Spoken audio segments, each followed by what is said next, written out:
Our sight is the lantern of guidance and the ship to salvation, and the ship to salvation. إن الحسين مصباح الهدى وسفينة النجاة.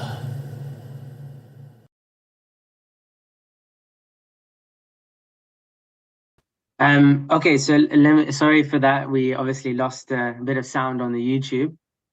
So I'll just carry on from where we were. So we were talking about in Shahr Ramadan, we're a little bit more focused around the food we consume, just because of the nature of the month itself. And so the first session we had was during that month. And although my background is not as a nutritionist or dietitian, we have to look at the body holistically, and we can't put things into narrow boxes anymore. We have to think about everything linking together. So even in my world of treating back pain and shoulder pain and knee pain, etc., I have a big focus on looking at the gut and obviously what we consume. But that what we consume, as I was saying in my first session, is not necessarily only what we're consuming by mouth. Of course, alhamdulillah, we have Lance of Light doing so many different things. It's also what we consume by our mind, what we consume by our heart, as well as what we consume by the world and environment around us. What I mean by that is the air we breathe, the water we drink, the environment we're in, all makes a big difference to our health. And so in that session, I mentioned three things. I've just written them down just to remind myself. The first one was about the connection between health and possibly spirituality. It's something that I'm going through a process of reflection on. Inshallah, Allah guides me, gives me some of His beautiful light to be able to understand how that might be connected, if there is. Logically, it makes sense. The idea of if our health is bad and our health is affected, then possibly our spirituality is also affected. But at the same time, we have people who we might think are in a bad state of health. Maybe they have a disability, maybe they have an autoimmune condition or something going on. But it doesn't mean it has to affect their spirituality. Their spirit could still be glowing and still be sailing its way to God. So just trying to understand that relationship is quite important. We do have this idea that to be grateful to Allah subhanahu wa ta'ala for giving us this beautiful body that we have, taking care of it is a good sign. So it might be an action of gratitude by taking care of the body. And we discussed that a little bit in the first session. We also talked about the idea that there's been a big change in our food sources, the way we farm foods, the way we now take in foods, where we're getting our foods from, the idea of marketing, advertising of food and how it makes us want to eat certain foods, and what those foods have an impact on us in the long run. So they may stimulate our dopamine in our brain and we crave more of them. And I know one of the questions is on craving. Or for example, we may be trying to eat very healthy foods, but unfortunately, the way we're farming nowadays, maybe there's not enough nutrients inside of that food anymore. And there used to be a lot more nutrients. So we start to add on vitamins and supplements. And we're trying all these different things to keep ourselves healthy and well. So we tapped into this area a little bit in that first session. We also discussed the connection that the gut has to the entire body. And we talked about two a hadith that I've come across that also in this book that I mentioned from Imam Musa al-Kadhim and also the Prophet sallallahu alaihi wasallam, so Imam Musa al-Kadhim alayhi salam.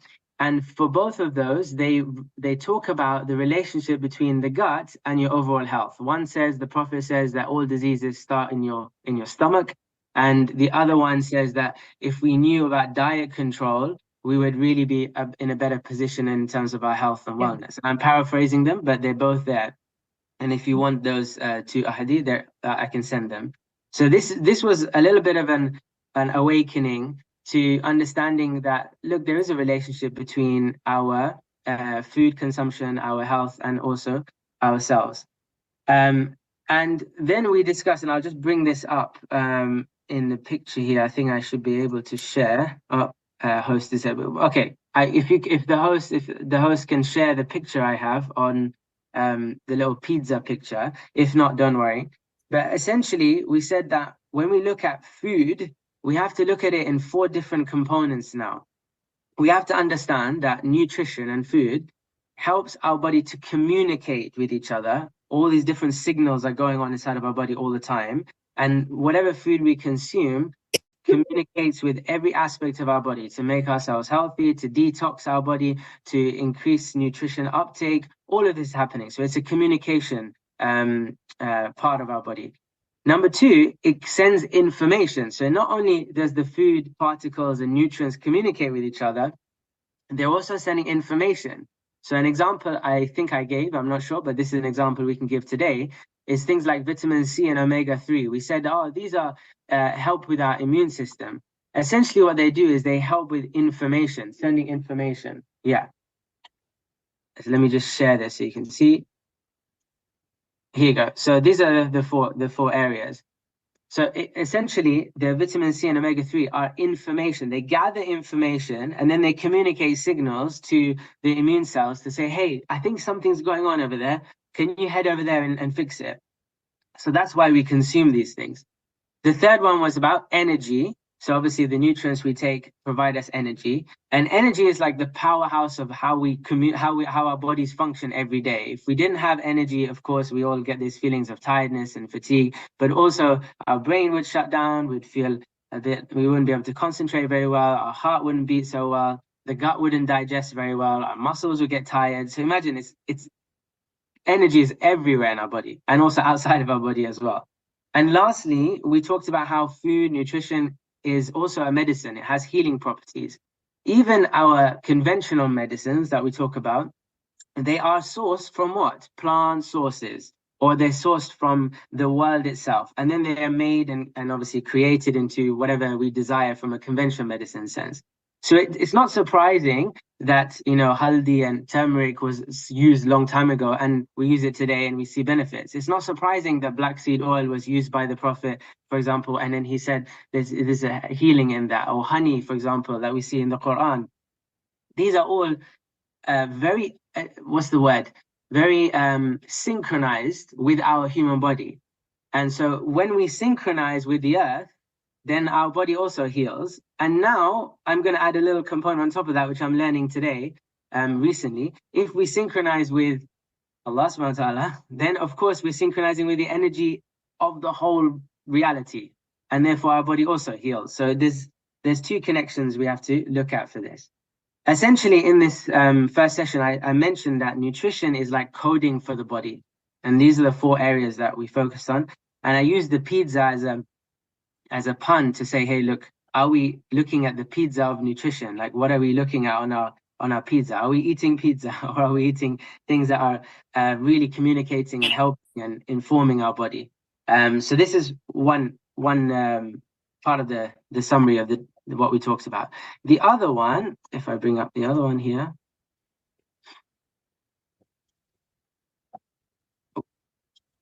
Give me 1 second. There you go. So the other one, which Sister Mussarat mentioned, was about this leaky gut and the gut microbiome. So we talked about these two things also. Just to give a quick summary for those who may have not listened to the first one. The leaky gut, we're talking about these cells in our intestinal lining. So we have a tube in our intestines, it's like tennis court sized tube. And the wall of the intestine is made up of these cells, and they're one cell wall thick. So they're just like a cell on its own, and they're connected to each other. So I don't know if you can see my mouse, but you can see on the picture on the left-hand side here, tight junctions, and then a leaky and inflamed gut. So these tight junctions here, when the cells are very tight together, then all these products on the inside of your intestines, toxins and bacteria, and also all food particles, they can't get in through those small tight gaps. What has to happen is they have to be broken down by all these enzymes, and then they become really small, tiny nutrients, and then they go through these tight junctions, and then your blood on the other side says, oh, okay, I know what that is. That is a vitamin, that is a nutrient, that is whatever. And it recognizes it and it starts to use it. The problem happens though is when we start to create an inflammation of the gut lining, and you get bigger holes appearing, which you see on the right side of the diagram there. And then you get things that are not supposed to come in, and they come in. And if they come in one day, it's okay, no problem, it's not a big deal. Your body can probably deal with it. But if it's coming on a regular basis and it becomes chronic, Then the immune system, which sits on the inside, goes a little bit crazy and says, hey, how do I deal with this now? What do I do with this?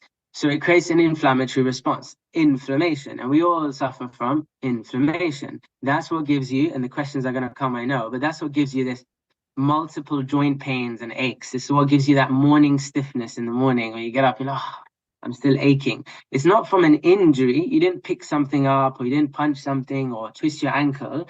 It's inflammation. It's building up over a period of time. And so that might answer some of the questions that we're looking at what's happening at the gut level. So this is the leaky gut. I know I'm going very fast, but if you need to go back to the previous video, you can watch it and it's all described and explained there. The second thing we talked about was the microbiome. We said that inside of us, we have 1 trillion different microbes, which are made up of bacteria and fungi and viruses. Yes, we have them in our gut, by the way. They don't just come in from the outside and then affect us and we get ill. We live with these things all over our skin, all over our gut. And they also live in our environment, in the forest we're walking through, in the gardens we go into. It's everywhere. And these microbes, we now know, are very, very important for our ecosystem, for us to function very well. And so if I give you an example of like a rainforest, if you have multiple variety of different plant species and animal species, you have a beautiful rainforest. But if a weed takes over, if you have one tree or plant that just takes over the whole rainforest, it's not so beautiful anymore. So think of that like a cornfield. So you go in England, you go to these fields and you just see a monocrop, which is just one crop throughout the whole field. It's just yellow or it's just one color. Compared to if you see a rainforest with multiple different colors, multiple different species, all in synchrony with each other. You know, there's water traveling through, there's leaves with different colors, there's animals of different colors. You can see that it's a really life force in there, in that rainforest. And it's the same for your microbes. The more variety you have, the more that you've got a beautiful system running together and they connect with each other and communicate. And so what we know now about the microbiome is that your microbes communicate with so many aspects of your body to keep you healthy. And there's so much, if you go into if you go into PubMed, for example, which is a research system online, you'll find you can just type in gut microbiome and heart and you'll find a connection. Gut microbiome and brain and you'll find a connection. Gut microbiome and sleep and you'll find a connection. So many studies have now realized that these microbes are like talking to each other and they're talking to our body and keeping us healthy. So when we destroy that microbe or we don't live with the microbe, then this is what sometimes can happen. We can sometimes get diseases and illness. Or we feel pain and discomfort, which is what is this discussion we were having. So this is, in summary, these were the two main points that I was mentioning. One, that we have to realize that the body's nutrition and what we take in is like a coding system for the body. It's not just about it's also about how it communicates. Let's keep in touch. Got their mic on, if they can mute it.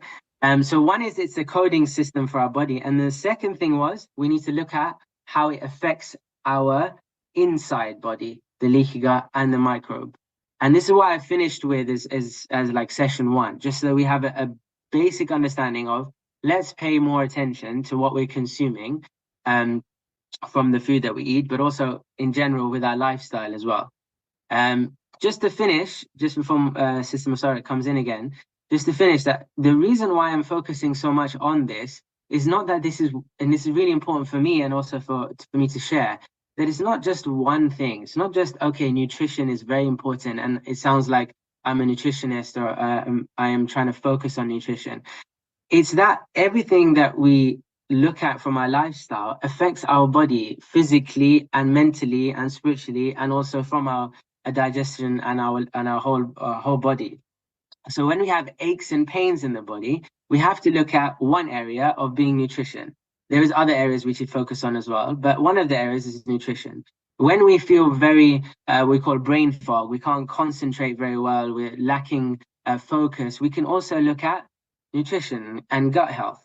If we are feeling that we've got blood pressure issues, or we have heart palpitations, or we've got a lot of stress going on, we can also look at nutrition. That doesn't mean that it's only one area. This is really important. It's not just, oh, nutrition is going to solve all the problems, but it can be a very important area. And I want to just link it to all these areas, at least what I found through practicing it, and also trying to help people in pain with nutrition, and also all these other factors of leaky gut and microbiome and the other things we discussed. So I hope that's a quick summary. It's not very quick, but a little bit of a quick summary, and just to give people the idea, this is what we were talking about. And then feel free to ask any questions, and Sister Mussarat we can add to it as we go along, inshallah.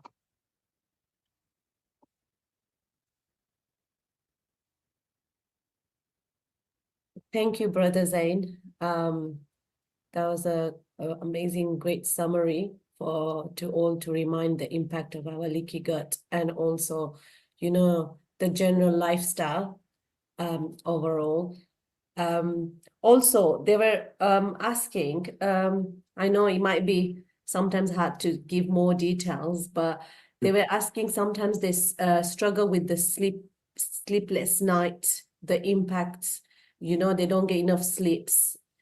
What would you advise with the sleeps? And another one was about the screen time. You know, does that impact a lot, screen time for the kids, and how much limitation would you advise generally to have it? So I'm gonna just give some experiential answers that hopefully will be able to help. Of course, everyone will have specific ideas on these two questions, but just to give you an idea of from what I believe in, and also try to practice, but also I know I fail sometimes in practicing it. From the sleep side, first of all, they say that there are some very important tools we should think about to improve our sleep hygiene, and they call it sleep hygiene. So one of those is to not have screen time at night. So having lots of screen time at night, because it's a blue light, it affects the circadian rhythm, so the rhythm of your sleep and wake cycle, and therefore you think you're asleep, but actually your body's kind of awake inside, or you struggle to fall asleep in the first place. So we've got two problems. Either we're struggling to fall asleep, or we are sleeping and it seems like we're sleeping 8 hours and we're waking up and we're still very tired and exhausted. So one is the screen time at night time. So that's one important one. Second is they say that we should try, and you know, I've been here in Birmingham, I haven't done it as much. In Dubai, sometimes I do it, but going out as soon as the sun comes up in the morning, like, or even just opening the window and like looking out into the light.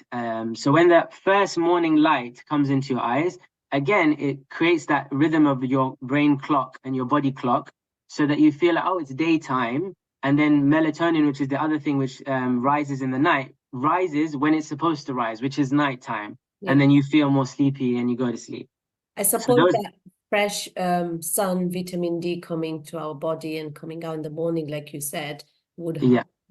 That's an extra benefit, having the vitamin D as well, extra benefit. But even in the winter months over here, it's very difficult to go out. You know, it's cold and you know, you don't feel like going out. Even if you just open the windows, open the curtains and keep the light coming in as much as possible, or even just take a step outside, just not going out, just into the garden or something, or just into outside the front door, just for a few minutes, just to set the body rhythm right. It can help, is what they say, right? These are all things that they say. When I say they say, these are just practices that people have done that have helped certain people. And so if we can try and practice some of them, maybe they will be helpful.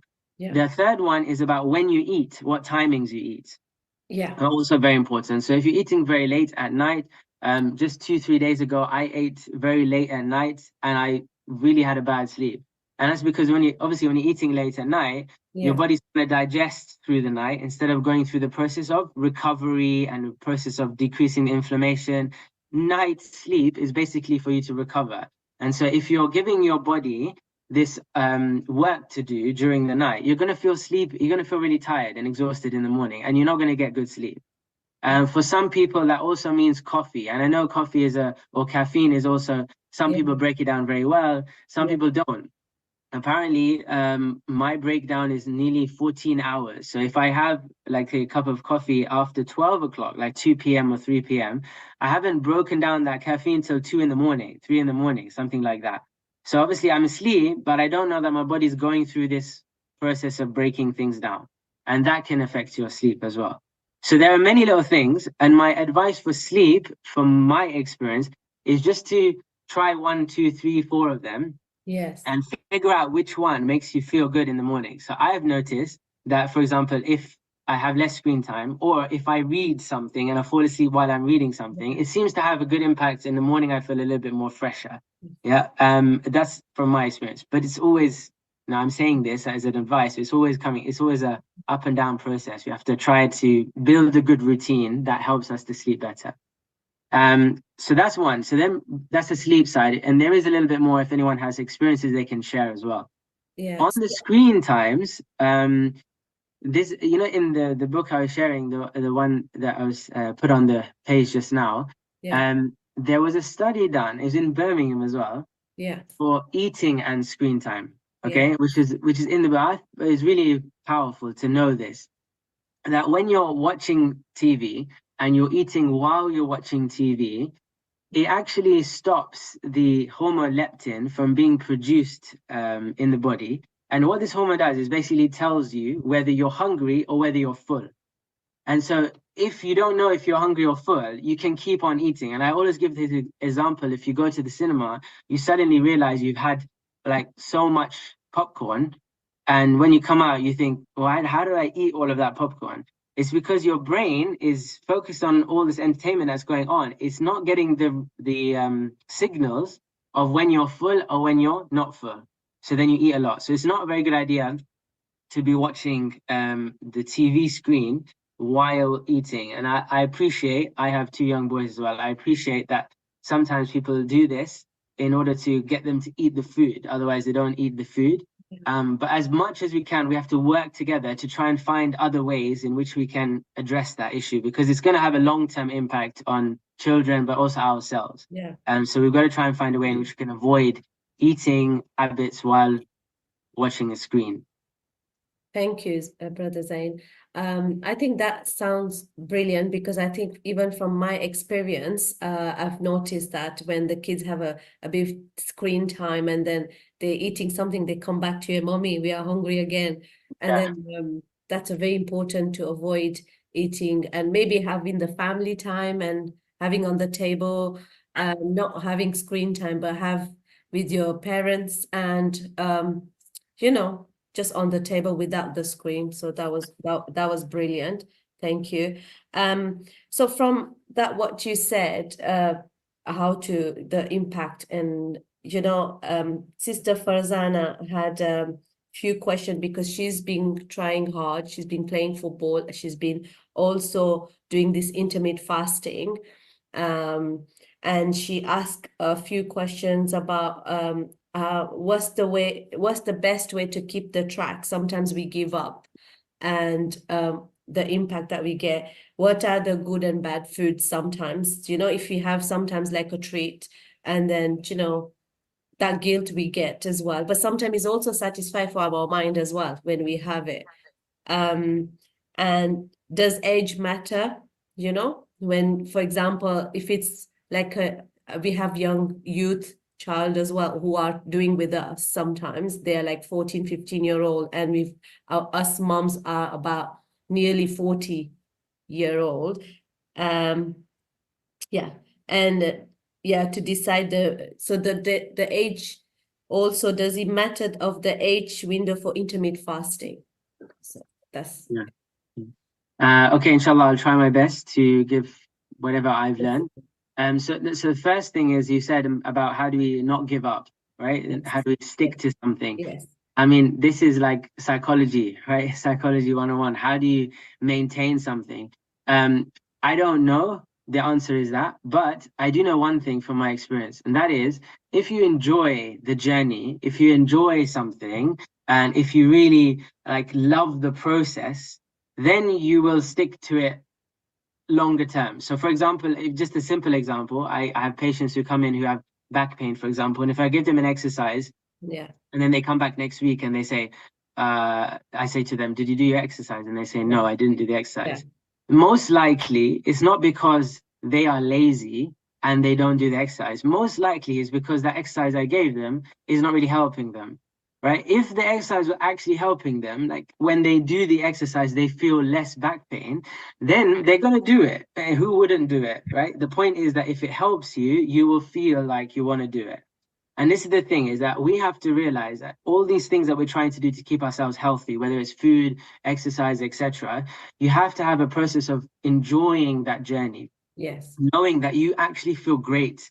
And sometimes it takes a little bit of time to figure that out. Sometimes, for example, you might have to work hard at it. I don't want to go for this walk again. I don't want to go and play exercise. I don't want to go and play a sport. But then slowly, once you do it continuously, you will miss it 1 or 2 days and you say, oh my God, I feel horrible. I really want to go back because I feel lazy. I feel like I'm not feeling good. Or for example, let's say you go and eat, and you'll know that everybody will know this. You'll eat really well. You've done so well with your nutrition and health and you're feeling good. And then you go on a holiday and you have a week of eating not so good stuff. And then you come back and you're saying, oh, you know what? I wish I didn't do that. I feel horrible. And you go back on the health journey again. What I'm noticing for myself and for others, that the more and more that you feel, you get the feeling, i.e. the reality of what goodness it has on your body, the more likely you're going to stick to something. Yeah. So you have to get to that point where you actually feel, oh, I feel good doing this now. I feel, I'm feeling, my weight feels better. My mind feels more sharper. I'm not having so much energy drop. Then you will feel like you want to stick to it. Yeah, I think it's more that positive impact that you mean, that if you feel positive and you're taking positive, then you would, feeling good is really thinking positively, then we would take it better. Okay, Mussarat. Yeah. Sorry, Mussarat, I was just thinking we've got lots of participants. Is it okay if we all ask questions too? Of course. Is I've that got possible? already few participants that are there. They've already sent me the questions. So that's why I'm just going through. But if anyone else have there, please do ask as well. Brother Zain, is that okay? Absolutely fine, no problem. I just say, should I just continue the rest of the questions? Yeah, please. So the second one was, what was the second one you said? The second one was, what are the good and bad foods? Yeah. Would you what she means is, say on the weekday, we're doing sports, eating healthy, intermittent fasting routine, and then we end up having some treat something sweet on Friday, Saturday, or something sweet little bit came up, and from the platter you show, for the nutrition. Obviously, having something small sweet is not going to make a big difference to our body. It's when it's continuous and when it's something that we're doing to the extreme ends of the spectrum. That's when it becomes a problem. What I would suggest for all of us is just to be very, very specific to whole foods as best we can. So when we say whole foods, what I mean is, if you take, and this is my rule of thumb, okay, and I do go off sometimes. I'm not saying we do go off and we have something came in and we have some little treat. But like Muharram Safar coming and we get Nasimati mentioned about this as well. That it's true. We do go off. This is something we have to think of as a community, by the way. So from a community perspective, we have to really focus on. I always think. I'm trying, Zain. I'm trying. But what I realize about myself, the more I learn, the more I'm understanding what I'm thinking about when I'm giving somebody Fatiha, for example, or somebody comes home and I tell my wife this as well when friends come over. It's very easy to buy chocolate biscuits or biscuits and just give it with chai. But now I know, I'm like, oh no, if this was my sister, if this was my mother, if this was my own children, I wouldn't be giving it to them. So then if I'm not giving it to them in my own family circle, then I can't afford to give it to them in my community. And that's something we'll slowly over time, we'll start to change. Obviously, there are nice foods as well, right? They're for the taste buds. It's just that when we experiencing that taste buds feeling, as long as we're doing it, this is another rule of thumb, as long as we're doing it together in a community where we're enjoying, it's really tasty, and we're not going home and having it again at home, that's a problem. Because then we're going to extremes, right? So we're now saying we're having samosa fried and deep fried in the mosque, and then we're going home and we're like, oh, we'll have another samosa. And then the next day we're having another samosa. And then you're adding is extreme then, right? Then it affects the body long term. Yeah. But in terms of good and bad foods, the rule of thumb is to have whole food. So even in our desserts, if you know what's in the food, in the dessert, it's quite a good, you can think of it like that, it's quite a good dessert. So for example, if I know it's only got maximum orange juice, sugar, and flour, for Yeah. example, I don't know, yeah? I know those are the three ingredients. I don't know who makes that kind of cake, but anyway, if I know those are the only three ingredients, then that's fine. But like sometimes when you go to the supermarket, and you go to like the frozen section or the cake section, whatever, and you turn around the ingredients and you see glucose syrup, maltodextrin, preservatives, E numbers. You're like, what? I don't even know what these are. I mean, if you don't know what they are, then don't put it in your body. No good idea. And that's equally important for when we get flours that we quickly use. Sometimes if you look at the ingredients, you'll see other things in it. Yeah, bread products that we quickly use, it also has that. Jars, mixed masalas, and we look at the ingredients, you think, if I was at home and I made this masala, I wouldn't put this in. If that's what you're thinking and then you're buying it, then I would say try to stay away from it. Try to find things that you know what's in it. Salt impact as well, right? Some of the spice have such a high impact of salt. That would also say that sugar, I know sugar is really but I think honestly that's the least of our worries actually.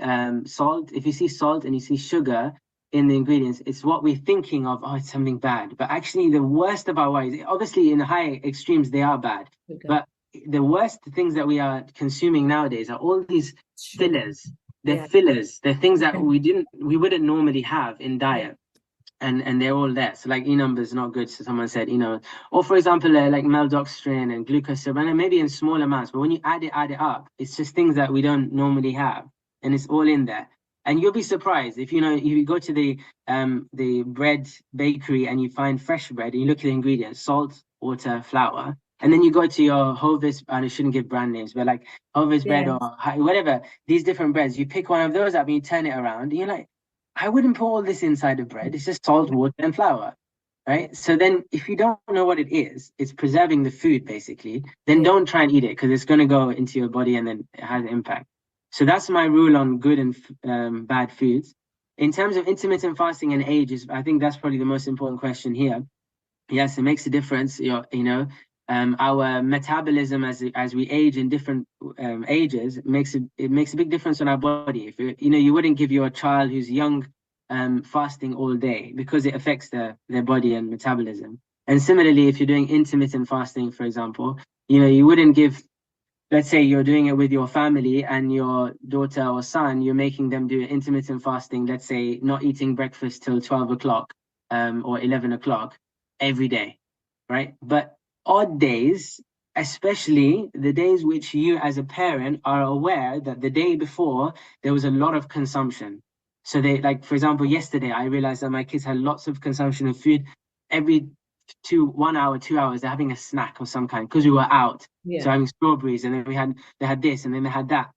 And the more they were having, they were doing it over the day rather than breakfast and then a bit of lunch and a bit of dinner. They didn't separate it. They just keep on eating. Then I was thinking to myself, okay, next morning, let's just not have food straight away as soon as you wake up. Give yourself a couple of, maybe an hour, maybe 1 hour, 2 hours, and okay, then you can have your breakfast, just to give the body a rest since you had such a big day of food the day before. So it does make a difference. Of course, you're not going to do that every day. As we age and get older, let's say over 20s and above, you can afford to go, okay, yes, let me make me a few more days of intermittent fasting, or even doing our Islamic kind of fasting as well is helpful. Of course, we've been given the idea of 2 days, Mondays and Thursdays, right, to fast regularly as well. And then, of course, if you're older and above 50, 60, etc., and you've got other health conditions, you obviously want to also think about how much of this intermittent fasting you're doing.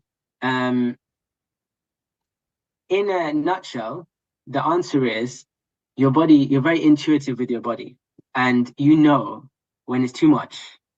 Yeah. So everything is not good. You have to take bite sizes and say, okay, I feel good doing it for now. Okay, you can carry on for a bit, and then once you start feeling a bit awful doing it, then you need to go back to what you may be eating, for example, at breakfast on time and and lunch on time and dinner on time. And then you go back to it again as your body is going through a process of detoxing and healing. But age makes a difference, and try not to, if you know, especially if you have other health conditions, try not to say, oh, well, I heard this intermittent fasting thing's amazing, I'm just going to go and do it. You can try it, of course, but don't do it like for months and months and months on end, unless it's really making your body feel good. Yeah, if you suddenly feel horrible doing it, then it may not be necessarily for you. Maybe you have to try certain different types of intermittent fasting. For example, you might say, I'll eat breakfast on time, but my lunch will be very little and my dinner will be a lot. Or my lunch will be a lot and my dinner will be like little. Yeah, some people say that if you have dinner which is very broken down, like soups and things like that, it's also a type of intermittent fasting because you don't have to spend time breaking it down. Yeah, so age does make a difference, but it's very intuitive, and we all know this. It's like part of our fitrah, I feel sometimes. Yeah, you wouldn't give a kid so much hard work to do on fasting, so you don't let them be. Let them have their time to get to that point, right?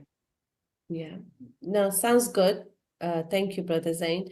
Also, they were saying, oh, sometimes we hear saying that kain nati thatu, you know, the tin food, the processed food, or kain nati thatu, it's fine, we'll have it. There's no difference. Is there any difference? What would you say with organic, and what would you advise, you know, when it comes to tin food and process? And then when we buy processed organic, like chopped tomato tins and organic fruits and veg, that's what we're trying, because our base, how we cook as well at home. But some says no, it's same. I don't know, what would you advise with that? That's one of the question that came up as well. Thank you so much. It's like a war online, isn't it? With all of this stuff, who's right, who's wrong. We're all trying to beat each other on who's right and who's wrong.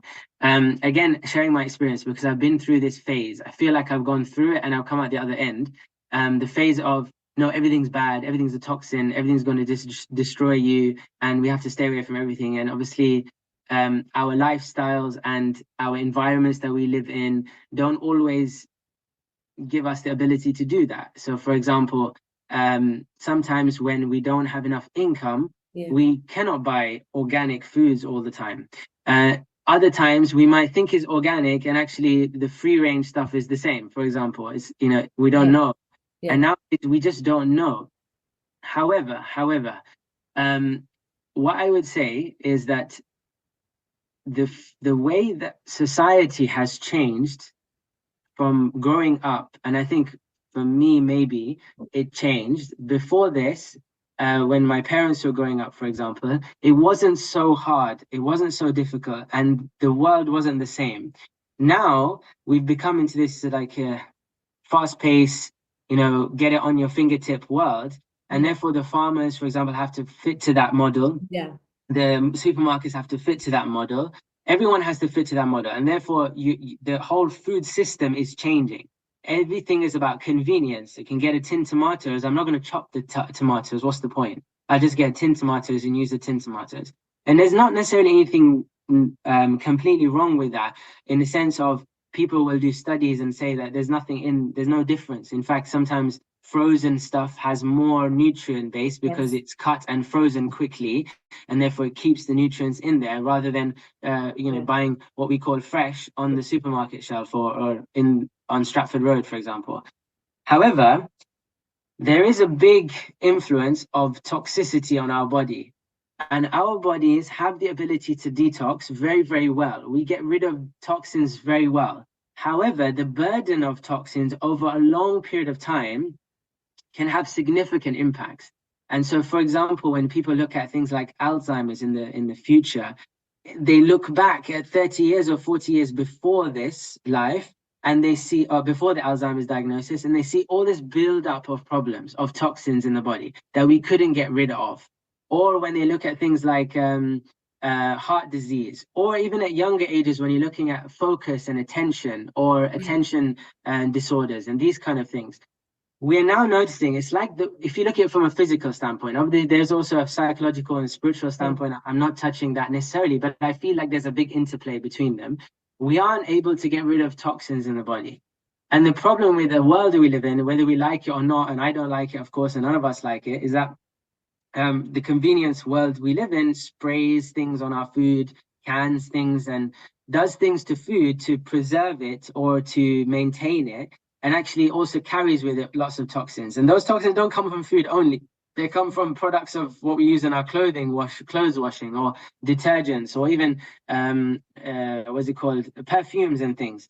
So shampoos is another example, and they're all absorbed into our body. The thing with food is, food helps us to detoxify. So, for example, if we're having hormone problems, then having organic produce is very, very important for you, because the non-organic stuff has a lot of what we call hormones and things like that in them, in the sprays that they use, the pesticides and things, and they cause a lot of impact on our hormone system. So we have to stay away from them because we're not able to detoxify very well. So then, look, there's very specific things that I can speak about. In general, what I'm saying is, it's beneficial to go as clean as possible. Of course, our body will like that if you can afford, if you can do it. Otherwise, just try to find sources of food that you think are as close to that as possible. Yes. You know, as good, as well as you can, as best you can. Maybe sometimes we even grow food in our back garden if we can. Yes. You know, sometimes we can try to do that. I'm trying, but it's not working in Dubai. It's too hot. It just dies straight away. But like I've noticed here in my mom's house, there's lots of really amazing foods that are growing very easily in the back. So maybe we can try. I don't know. We just got to remember that we can't go gung-ho and say everything is now, forget it. You know, nothing will happen. No, things will happen. It's natural. It's the way that the world is working. You know, if you walk off the balcony, you will fall. Gravity will affect you. Same way that if you eat loads of toxin foods, it will affect you. And it's just about having times when we know our body is, our body's getting a lot of beat up of toxins right now. Maybe I need to fast from this stuff. I need to eat really clean for a while. Body replenishes, recovers, and then if you go back to a few things because you can't afford to do anything else, by all means. It's not, it's balance. It's very difficult to answer this question because it's not easy. And sometimes marketing, we're told that this is organic, is not necessarily organic as well. But we just have to go with, what we say. In the UK is quite good because they have the organic stamp. You mean it has to get that organic stamp, they have to have not done anything to it. It's got to be clean sourced as best as possible. The one thing important, which I say, and I think I said this a lot of time when we had our discussions, is try your best. And I'm trying, but sometimes we can't. Go for as clean as meats as possible. That's the one thing that you can go for. Try your best. And that means you won't be able to have meat every day and chicken every day. That's fine as well. But at least you're going for clean products. You might have to spend a little bit more, but you have it once a week or twice a week max.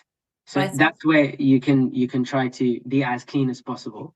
I suppose that the clean possible in also, would you say not to have meat at all? Because there's so many other alternative like lentil, beans, all those kind of protein, Yeah, I mean, this is my approach, and this can be discussed in so many different ways. So this is just from my experience. There's no saying, oh, this is wrong or right. From my experience, I've been through this phase of no meat, let's just go vegan, let's go. And for me, I've noticed that it's very difficult to maintain a good, healthy lifestyle because of, again, the way that society is and the way that we consume foods, the way we get nutrients from vegetable sources nowadays. It's very difficult to be completely nutrient dense. We'll have to supplement. And that's okay as well. It's everyone who, whatever you feel for your body is good, it can be very valuable. What I felt is that, the meat sources can be a good source of nutrients as well. It's just when we consume it, over-consume it, number one, and number two, where we're getting it from. Our biggest source of antibiotics inside of our body comes from eating meat because they given lots of antibiotics and then we consume those. And the grass that they fed on or the produce they're fed on is also sprayed with lots of stuff and they eat it and then we eat them. So because we're up on the chain, the concentration of that toxin, for example, is quite high sometimes when we consume it. That's all I'm saying. Whereas when we try to go for as clean a product as possible, then we know that, okay, inshallah, they've eaten well. And then if they've eaten well, then their body is also well, the animal's body as well. And they've been given love, they've been given appreciation. They haven't been stuffed into a cage and chickens on top of each other, dying on top of each other. And then one's got a disease and they have to give it an injection shot to try and maintain it. And then they're giving him the antibiotics to try and maintain their health and all this kind of stuff. And then we eat it on the other side. then we don't be surprised that, you know, if they've lived that environment, then we're going to take that environment into our body as well. But if the cow, for example, is given all the fields and given its time to eat itself and walk around the field, and it's given care and love and appreciation, and then it's slaughtered, it's going to affect us spiritually and also physically. Okay. Thank We you have so some much. questions on the chat. If you can just pick them up, please. So they're the same questions that I've written. So it's been asked there as well. So About cholesterol, that's a really interesting one about cholesterol. What should we eat and what should we not? that we- I was trying to avoid that question. Yeah. So yeah, Sister Sabir auntie did ask about cholesterol, what to consume or avoid, and Sister Shanaz auntie as well. Are all E numbers not good? I think, should we have 2 minutes, give this one person who would like to share some ideas as well. She's waiting here. Is that okay, Zain? And then we come back to our Q&A. So Sister Sayeda Megji, who's also who does a lot of meditations and sharing her lifestyle, how she runs it. So she would like to just advise few tips as well. Welcome, Sayeda. Salam, how are you? Assalamualaikum. Alhamdulillah, good, thank you. Thank you for having me on today. So Mussarat asked me to speak a little bit from a holistic background. I'm a holistic practitioner, and I work with energy fields, and I thought it's a good opportunity to discuss intention and see if we can align with that to help empower and motivate ourselves to stay on the saddle. You know, we say we sort of slip sometimes in self-care, and sometimes. So that would really be good with what Brother Zain has shared, and it's getting cut off, isn't it? Yes. Insightful session so far. So if I just pick up on this, so what I'd say to listeners is, don't be afraid to treat your body like a temple. We've discussed how it's used for spiritual connection. It's our vessel to serve to serve Allah, to serve the creatures, and so we should honor our body and the foods, recognize them as gifts that have come to us from this beautiful earth that we've been given and blessed with. And we've got, we've discussed that they're foods of a variety of colors and taste. Yeah. So this requires reflection. And why do we choose? Why are we choosing to eat foods of convenience, of high sugar, high salt, high caffeine? Why are we choosing that? And that takes us to our root beliefs. What we believe we deserve. So I appreciate time is difficult, and we are all in some sort of rat race and trying to do as much as we can. But if we can look at our root beliefs, well, inshallah, we can manifest more time to make better decisions for ourselves that can serve us, our bodies, and inshallah, the people around us. So the first question that I want you to reflect upon yourself is, do you believe that you deserve to eat well? Do you believe that you are worthy of feeling well and nourished? Yes, we do believe. We should. We do. And in which case we should honor ourselves and our body. And the other question is, are you eating with love in your heart, with mindful presence? Yeah. So if we are constantly asking ourselves these questions, whether we are deserving of eating well, whether we want to honor our bodies, then we should be hopefully making choices that reflects that. So we are going to eat our rainbow colors, I call them rainbow colors, and celebrate the wins daily. Celebrate the wins, the nice moments that you've had where you've created this beautiful salad plate, or whatever it is. And chose whole foods. And don't be too harsh on yourselves when things slip, because it's natural, it's a cycle of life. And of course, treats are fine as long as we're not using them to mask any emotions that we're trying to suppress. So, don't go to a bowl of ice cream when you feel upset about something or angry about something. Process those emotions healthily. And then, there will be a moment to sit there with a bowl of ice cream. But what we're trying to say is, don't get yourself into a sugar cycle, and don't use food to mask the emotions that we sometimes tend to do. So that's sort of my input for today. I have a a list of affirmations that can help daily. Sometimes people do mirror work, stand in front of a mirror and try and use affirmations to help you feel focused. Sorry, guys. Help you feel focused and feel like you can empower yourselves to stay with it. So I can pass these on to Mussarat, and she can pass them on to the group if you like. Thank you. Thank you Is so that okay, much. Mussarat? Thank you, Sayeda, for sharing all your tips, and because Right, you do thank all you. those meditation program, and and also some therapeutic massage as well. So that's amazing to have these things to be shared in the group. Thank you. Is there anything else that I Yes. can help, Sayeda? Or is that it? No, so that's everything I've got down. I would suggest that if anyone has any specific questions to do with sort of they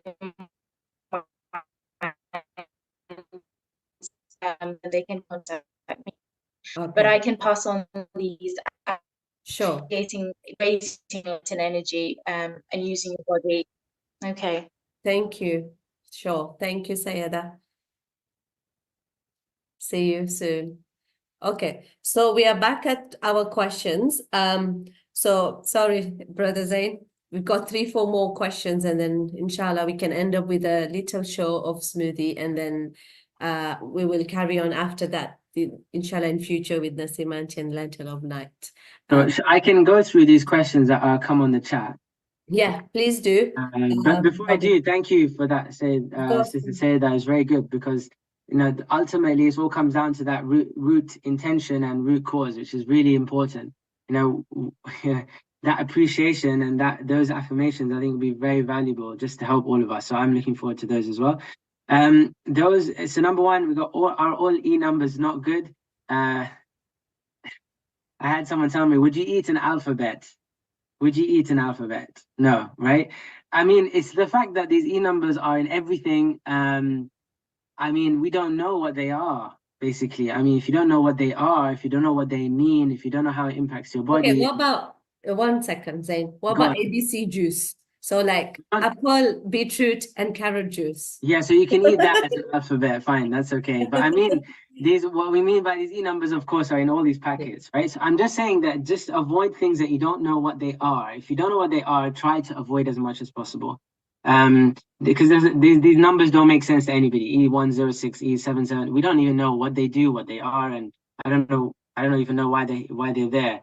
But they're probably in lots of normal foods as well. I mean, normal foods probably have some of these things in, but not in the same way that they've been putting into processed foods. Ultimately, it's a distinguishing between processed and whole food.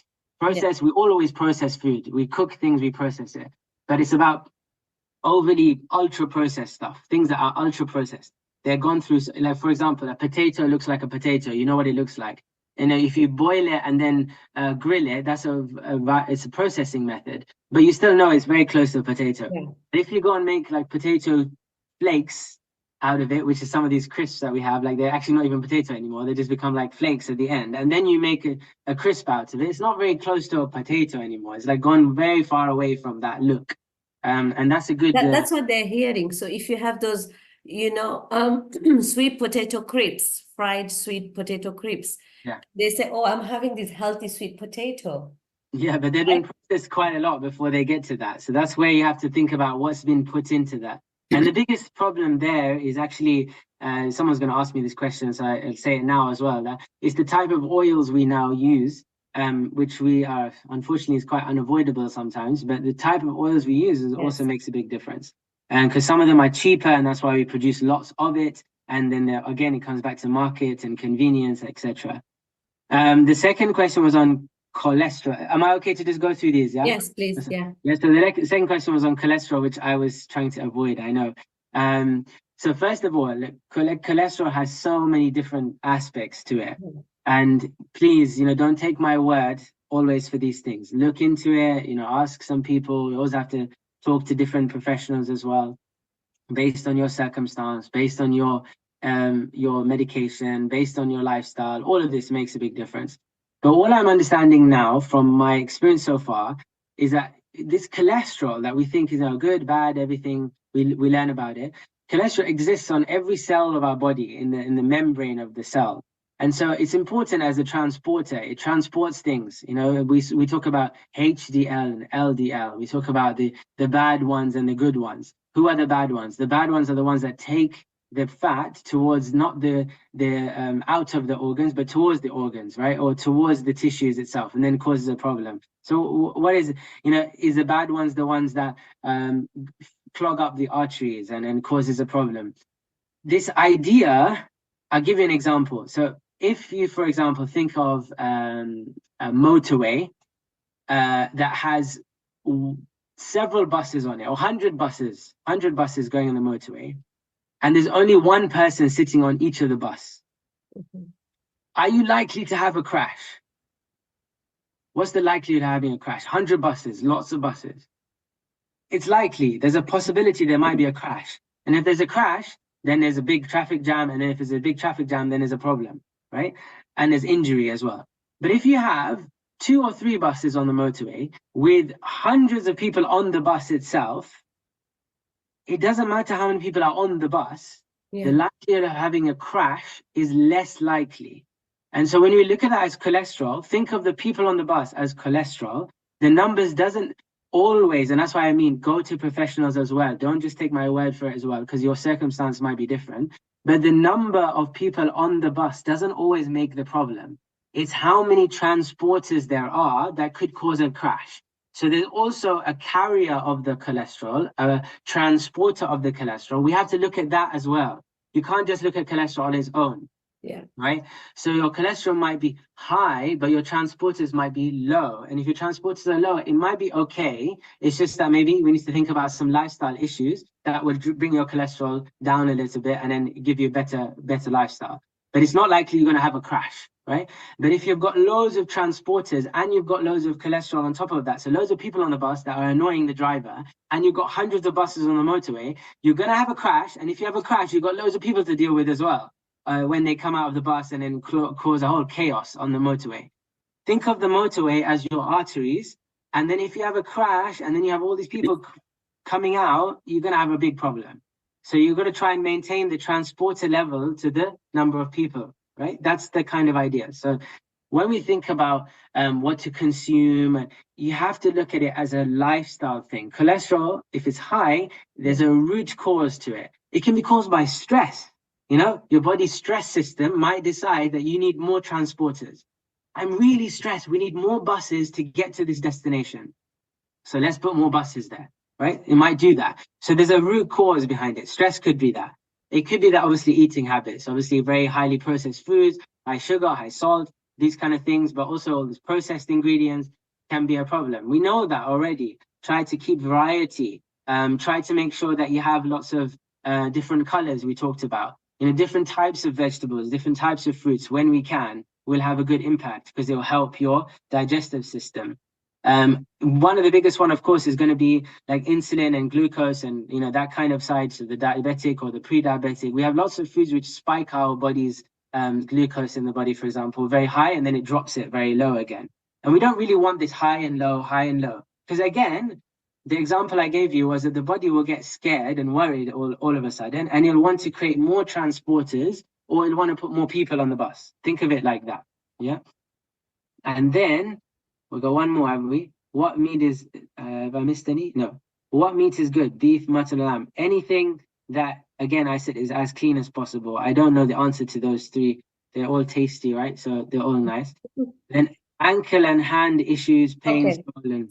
So this I need to explain to you. So we Yes. had couple of youth girls tournaments, and you know, where they're trying to warm up, cool down. So they asked me specifically to ask about that when they do the cool down, the warm ups and cool down. I know that's important to avoid injuries, but and also hand issues, like I don't know if they have arthritis or not, but they need to get that checked from doctors. We can't ask you more in deep those kind of questions, but they're asking if they have those pains and they're having vitamins and they're doing all this. What would you request?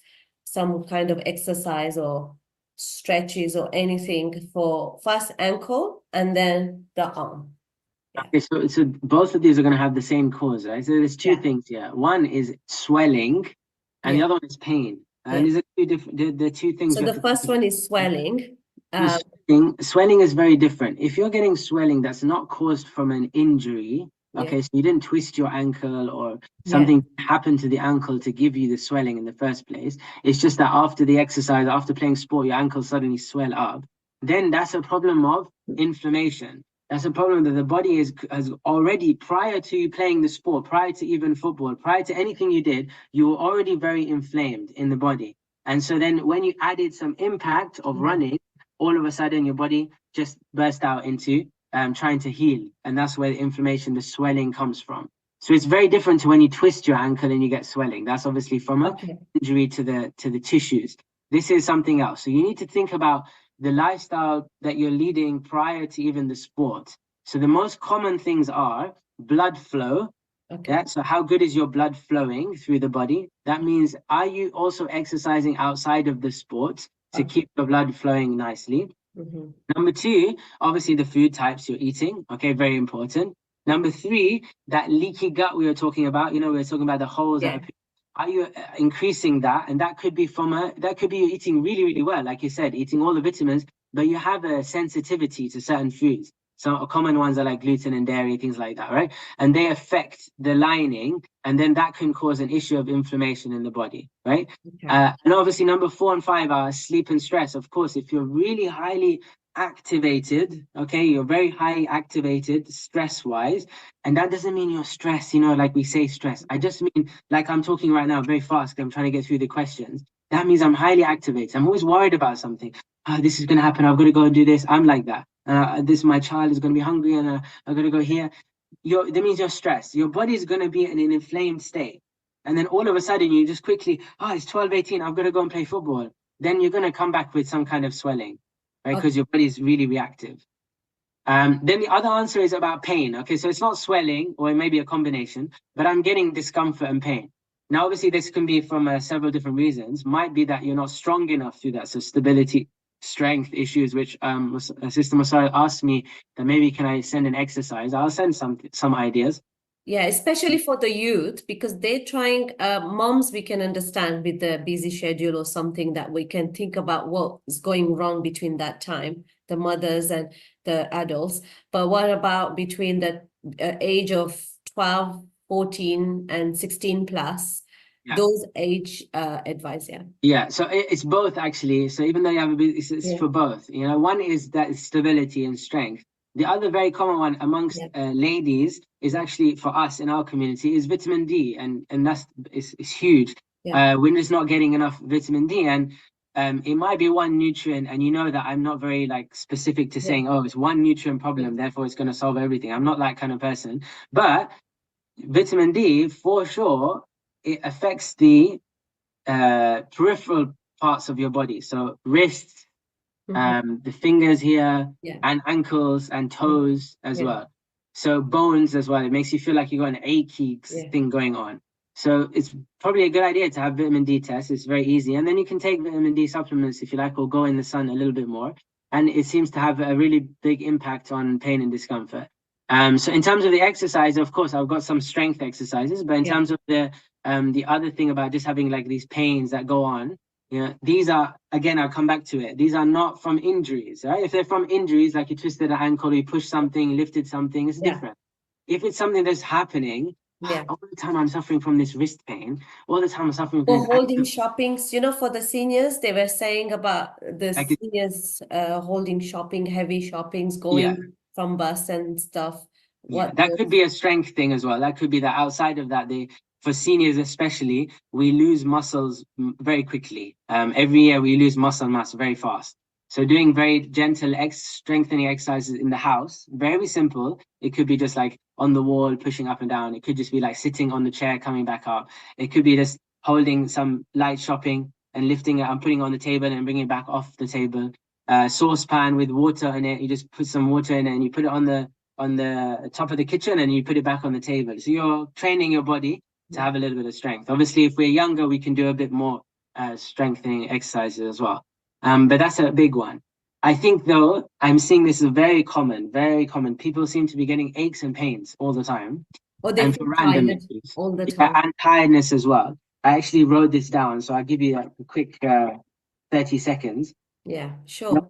No, it can't, because you didn't ask him about the cravings. Yeah, you didn't ask him about the cravings, so Yeah. just come into that same. Yeah, sugar cravings and tiredness. Yeah, this two together. So I wrote down, if you think about it, the cravings and the tiredness comes from some type of energy lacking in the body. Yeah. And it was very nice, Sister Sayeda mentioned about energy, right? Energy is not just about ATP, which is the energy of the cells creating energy. Energy is all around us. Energy is the Lord Himself. Yeah, and it's energy. Yeah, it's all over us. We're connected to energy everywhere. Yeah. And even energy is probably not the right word. I don't know even what the word is actually. Yeah, but let's just use energy to give us the idea. So if in any circumstance in our life, Yeah. if it's to do with intention, for example, as Sister Sayeda was mentioning, if it's to do with spirituality, if it's to do with our physical body lacking of energy somewhere, we're going to fall into the trap of trying to find energy from sources that we might not be good for us. This Yeah. could be things like cravings, right? Dopamine cravings. We're just having sugary foods to give us a quick energy boost, make us feel better, and Yeah. therefore we can feel good for that instance for like 10 minutes, and then it goes away again, and we need another craving, right, to solve it. So this is one. Two, I said in terms of, your overall lifestyle, if you're lacking energy in life, for example, lacking purpose in life, maybe that might not be so grand. It might just be as much as I want to connect to Allah subhanahu wa ta'ala, for example. That could be a value purpose. It could be that you're not looking at your job, for example, that you're doing in day-to-day life, either it's parenting or even if it's a day-to-day job, you're not looking as exciting, right? It could be lack of exercise. It could be lack of joy in these things. You would also fall into the trap of low energy, and you'll also fall into the trap of cravings, and you also fall into the trap of wanting or fulfillment in something that's not fulfilling. And then if you feel tired and exhausted and these are the things that cause a problem. And the other thing I was talking about was associations, which is quite important for cravings and tiredness. Yeah. So let's go for cravings to start off with. So if we grew up in associating mood problems with food, for example, we'll crave. If we associated a bad day with food, we'll crave. If we associate poor sleep with food, then we'll crave. These are things that associations we build. And similarly, what I'm realizing now is if you associate, for example, I've been running around all day, I must be tired, then you will feel tired, right? I'm sure all of us have seen, of course, physical bodies get tired, but you've seen people that seem to have energy. Where did they get it from? Even I ask this question. It's like, how did this person have, my mom, she's on the call, actually. Yeah. Where does she get this energy from? It's not always from how consuming certain types of foods or sleeping in a certain way, or there's something else which is also giving you this energy in the body. Yeah, and so we have to also realize that these are other aspects that give us energy and make us feel either tired or full of energy. But in terms of physical things, so in terms of foods and things that we can have, we go back to number one, timings of food, very important. If you constantly give your body food all the time, snacking throughout the day, you don't have time to go through the processing. So your body gets tired. I'm always processing food all day. It's hard to do that. That's one. And two, the type of food, of course, if we're having no processed stuff, our body has to take ages to try and break it down. That's why it's more difficult.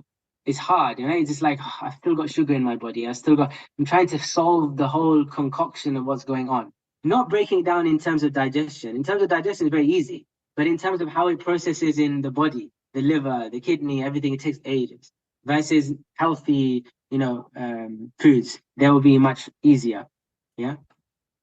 Yeah. So I'm getting a signal that this time's up. So this is the general consensus to eat healthy. We eat healthy is going to give us good energy, inshallah. Just one or two more questions, and we're gonna share our smoothie.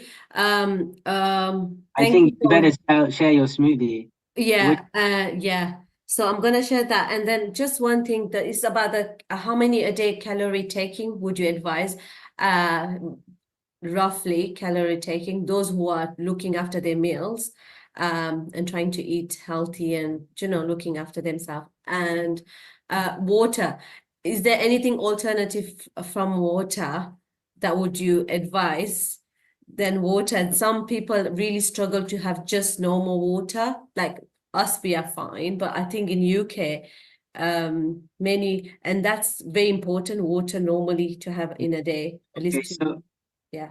Okay, so just two answers very quickly. On the water front, I mean, I can't give any answers, but the suggestions might be, for example, adding lemon inside the water, adding a fruit like a strawberry inside a raspberry or something that gives it flavor. I'm guessing the idea is that they can't have water because the flavor is not tasting very nice, and therefore they want to add something to it. So you can add like these flavors into the water. That can be useful, helpful, and tasty. In fact, sometimes lemon and a little bit of like sea salt in the water in the morning can be good for your digestion. In terms of calories, you're asking the wrong person. So you're gonna have to, if you're really, really intentionally focused on calories, try and focus on, maybe there's someone in the community or we know that's maybe under that, who knows a little bit more about the calorie specific stuff. For me, the calorie specific stuff, I don't think is that important. Just my experience, I feel like the calories counting idea, because when you look at foods and things, you can have a packet of crisps and healthy food and the calories could be the same, but obviously packet of crisps is really bad for you and the other one is really good for you. So, it's not about calories necessarily. It's also about how the food itself affects your body. So, but if it's very specific to like calories in, calories out for weight specific changes and things like that, then I'm sure there are nutrition dietitians, other healthcare professionals who would probably be much better placed than me to talk about the calorie side. Okay. Thank you, Brother Zain, for asking all these questions and recapping the part 1. That was amazing. Thank you to Lantern of Light, to supporting as well and joining and organizing this amazing program. Nikatanti from the background, Nasimanti, thank you so much for, making this whole program happening. Inshallah, we'll do more in future. And also, thank you to those who asked all the questions, our youth, Zara, Hannah, who's going to share soon the smoothie, also Sakina Suma. We had quite a few girls that the question came through, and all the ladies and aunties, Shenaz auntie, Husna auntie, Sabir auntie, and everyone else. So we're just going to end with just a quick smoothie show, and we'll end it then from that.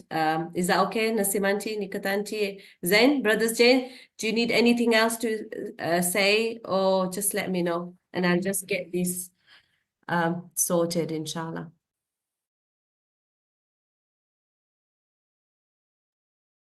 Well, thank you very much, Mussarat. We look forward to your smoothie so I can sit in my kitchen and make it as well, inshallah. And I think maybe Sister Naseem, if you would like to add a little thank you to all of our participants, and perhaps say a word or two of prayer, perhaps. I think it was such an enlightening program, and so much to unpack with reference to our intentions, the positive affirmations, and Brother Zainali's presentation, which was really, really important for all of us who are grocery shopping, what we are buying, what we are eating, what we are consuming at the mosque, the fatihas, everything. It's so important that we are intentional. And I pray that Allah gives us this energy. Something about the energy I felt was so important, looking at Sister Nikat's energies and the burst of energies that she has. It's so powerful to understand from the Ahlul Bayt that once we make ourselves intentional to pleasing Allah subhanahu wa ta'ala, then we are beyond this physical world, and hence there's an expansion of our energy. We are into this beautiful, we are traversing, and it's light. So energy is light, inshallah. And thank you so much, Zainali. I really, really appreciate this presentation, and we will take a part 3 once you are in Dubai. If you have a moment, we will have you again, inshallah. Thank you so much, Mussarat, for hosting this beautiful program. And we are looking forward to the smoothie, inshallah. Yeah. Before we start our prayers, we will be soon starting our Salatul Dhuhr. So, Bismillah. Thank Yeah, you. Mussarat, beautifully. We can see you nicely now. Thank you. Thank you. Thank you, Nasim Aunty. Thank you, Brother Zain. As always, you smashing it. Alhamdulillah. And we can carry on in future. Thank you, Sayeda, as well, sharing some of your mindfulness tips as well. Amazing. Thank you so much, inshallah, like Nasim Aunty said, and Nikat Aunty, thank you, always supporting. We can carry on, inshallah, in future. Thank you, Nasim Aunty. So we're going to carry on now. So we've got the mixed berries, summer fruits that you can get in Aldi. And then Hannah, can you show what else we put in there? So we've got Hannah here. She's going to just show and mix it. So we put the semi-skimmed milk and water as well, so that we can defrost those summer fruits, and then after we put in the summer fruits, and that's when we blend it. Yes, sorry. That's their favorite mixed berry smoothie that they love in summer, in the holidays. I've got another one as well, banana with decaf coffee and Greek yogurt. You can also add Greek yogurt, but you don't have to add Greek yogurt. You can just have the mixed berries, skim milk, organic or normal, optional, with water. And we're going to blend it, and you can see the final results. Inshallah, we did some Bismillah in our mind as well.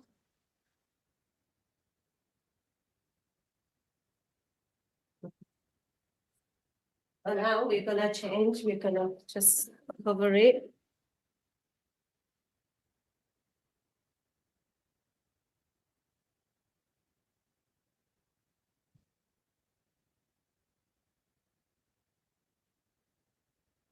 Ready for the noise? I'll just mute it.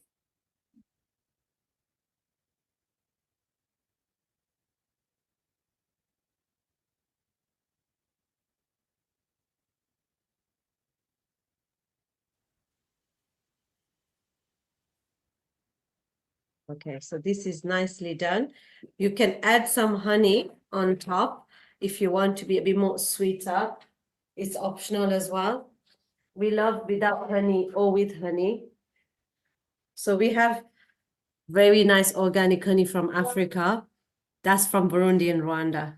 My sister. Mashallah. Amazing. Yeah. So you can have that if you want. My kids love honey in there on top. So I'm just going to add in the glass at the bottom, just a little bit. And we've got another one. It's really good, refreshing for summertime to have these lovely smoothies. And you don't even feel hungry. Like Brother Zain said, all these good nutrients will help us, inshallah. So I'm just going to pour it here so it just doesn't get messed.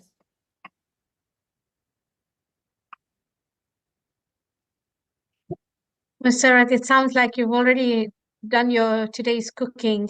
I Yeah. can see some pots and pans. So you've already done your cooking for I today. made food here. Fantastic. Yeah. Okay. So Thank you. this is what it looks like. Oh, mashallah. Refreshing. Very refreshing. So that's how it looks like. You can make it thinner if you want, or a bit thick. You can add a bit more water or milk. It's optional how you want to drink. And it's nice and cold because the mixed berries was from the freezer. So you can have the fresh or the frozen ones. And that's it. This is ready to have it. Mashallah. Bismillah. Yeah. Bismillah. So good. I wish you were all near. I could have given you some. Thank you. We can taste it. Thank you. Thank you so much, Mussarat. No, thank you. Jazakallah. Thank you for Thank you all. organizing. And inshallah, I'll see you soon. Thank you, Brother Zain. Khuda Hafiz. And Thank you. I'll speak to you soon. Thank you, Nikat Aunty. Thank you. Masalama. Khudafis. Ma salama. Yes. Khudafis. Thank Thank you. you, Mussarat.